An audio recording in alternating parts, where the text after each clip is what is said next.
ജീവിതശൈലി രോഗമാണല്ലോ ഏറ്റവും വലിയ രോഗങ്ങൾ നമ്മുടെ മുൻപിലുള്ള.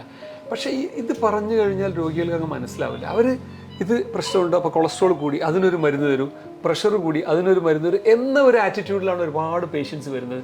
ഞാൻ ഇവരോട് പറയും, ഞങ്ങൾ ഡോക്ടേഴ്സ് നിങ്ങളൊരു പ്രഷറുമായിട്ട് വന്നു കഴിഞ്ഞാൽ ഒരു മരുന്ന് തരും, ആ ഒരു മരുന്ന് കൊണ്ട് പ്രഷർ കൺട്രോൾ ആയിട്ടില്ലെങ്കിൽ ഞങ്ങൾ 2 മരുന്നാക്കും, അങ്ങനെ മരുന്ന് കൂട്ടിപ്പോവും. ആ പ്രഷറിൻ്റെ കൂടെ നിങ്ങൾ കൊളസ്ട്രോളുമായിട്ട് വന്നു കഴിഞ്ഞാൽ കൊളസ്ട്രോളിന് വേറെ മരുന്ന് തരും, അതല്ലെങ്കിൽ പിന്നെ അതിൻ്റെ കൂടെ വേറെ എന്തെങ്കിലും ഒരു രോഗമായിട്ട് വന്നാൽ അതിന് ഞങ്ങൾ രോഗങ്ങളുമായിട്ട് നിങ്ങൾ വന്നു കഴിഞ്ഞാൽ നമ്മൾ അതിനനുസരിച്ച് മരുന്ന് കൂട്ടി തരും. പക്ഷേ ഇന്ന് ഏതൊരു സാധാരണ വ്യക്തിയും എടുക്കേണ്ട തീരുമാനം എന്ന് വെച്ചാൽ ഈ രോഗങ്ങൾ ഉണ്ടാകുന്ന കാരണങ്ങൾ നമ്മൾ പ്രിവെൻറ്റ് ചെയ്യുക എന്നുള്ളതാണ്.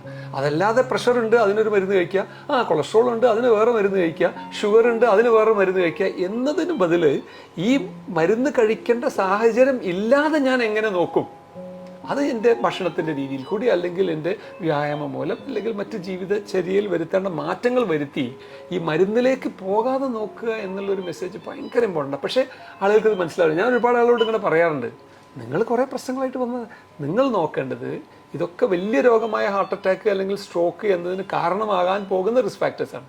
അപ്പോൾ ഈ റിസ്ക് ഫാക്ടേഴ്സിൻ്റെ ഇപ്പോഴെന്നെ നിങ്ങൾ കൺട്രോൾ ചെയ്യുക, അതാണ് നിങ്ങൾ ചെയ്യേണ്ടത്. അല്ലാതെ മരുന്ന് കൂട്ടി പോകുക എന്നുള്ളതല്ല. പക്ഷേ ഡോക്ടേഴ്സ് നിങ്ങൾ കൂടുതൽ പ്രശ്നങ്ങൾ വരുന്ന കൂടുതൽ മരുന്ന് തരിക. അപ്പോൾ അതാണ് നമ്മളൊരു ഇമ്പോർട്ടൻറ്റ് മെസ്സേജ് ആളുകൾക്ക് കൊടുക്കുന്നത്.